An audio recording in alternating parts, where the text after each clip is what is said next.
Well, I've officially had this guitar for a year. Does it still rip or does it suck? I'm the Tatted Ball Guy, and this is my channel.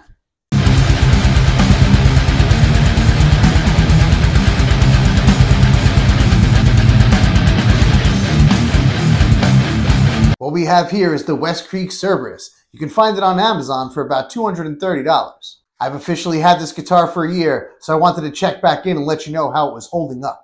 I gotta say, I'm pleased to tell you this guitar is still kicking ass. As far as looks go, I love the paint job, the jumbo frets, and the reverse headstock. Let's take a closer look.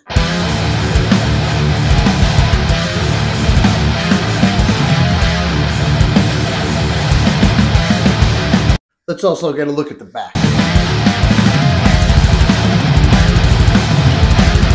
So coming up, you're going to see two different tone tests. The first is going to be coming out of my live rig, which is my Boss Katana 100 watt head going into my Harley Benton 2x12 cabinet. No, I'm not using the Line 6. It's just there to make the amp head a little bit taller for me. I'm going to give you several different tone tests coming out of the live rig, including some clean tones. Following that, the next tone test, a full mix demo. I'm going to be using amp sims instead of my live rig. That way you'll hear all kinds of different tones, and you'll be able to decide if this guitar is the right one for you.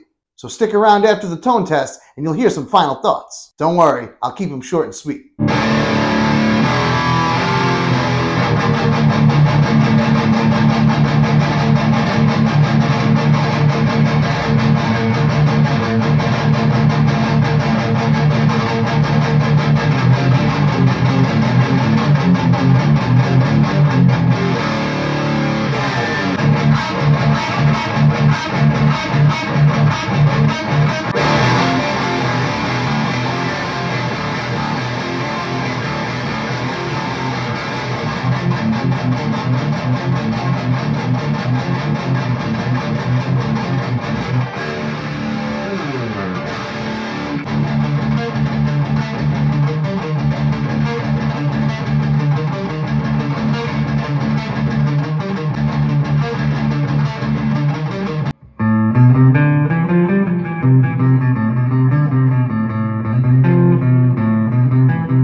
This is just a clean, no reverb, no delay.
So here are my final thoughts. For $230, this guitar kicks ass. This guitar holds its tune surprisingly well. The tone sounds pretty good for no-name pickups. And not only that, one of the most important parts is the feel. This guitar feels great to play, including the smooth rounded out frets. So if you're a beginning guitar player, or even an intermediate guitar player looking for another guitar, you can't go wrong picking this guitar up. But let's do some quick math. You spend $230 on this guitar. Then you buy a pair of Seymour Duncan pickups for about $200, $210. Now we're at $440. If you spent another $50 on Grover tuners, you'd still come in just under the $500 mark. That being said, if you take this guitar with the upgrades I just mentioned and put it against most other $500 guitars, this guitar is coming out on top. For example, the Jackson King V from the JS line, that's about $400, and it doesn't have Seymour Duncans in it. So if you're one of those guitar players that like to mod your guitars, this is a great starting point. So one last thing before we wrap it up. If you are considering buying this guitar, I'll post my Amazon affiliate link in the description below. The other thing that you should know is there are 3 versions of the Westcreek Cerberus. This is the Westcreek Cerberus 1, the first version. Then there's the second version, the Westcreek CB2. Those guitars have a flame paint job. I don't own that version, but I heard they were just okay. And finally, there's the Westcreek CB3. Those guitars have a Floyd Rose type tremolo. I haven't got my hands on one yet, but I will in the near future. So that's going to do it for this one. I really appreciate you stopping by. If you like what you saw, consider hitting that subscribe button. Anyway, I'm the Tatted Ball Guy, and remember, it doesn't matter the genre, good music makes your head nod. I'll catch you in the next one. Peace!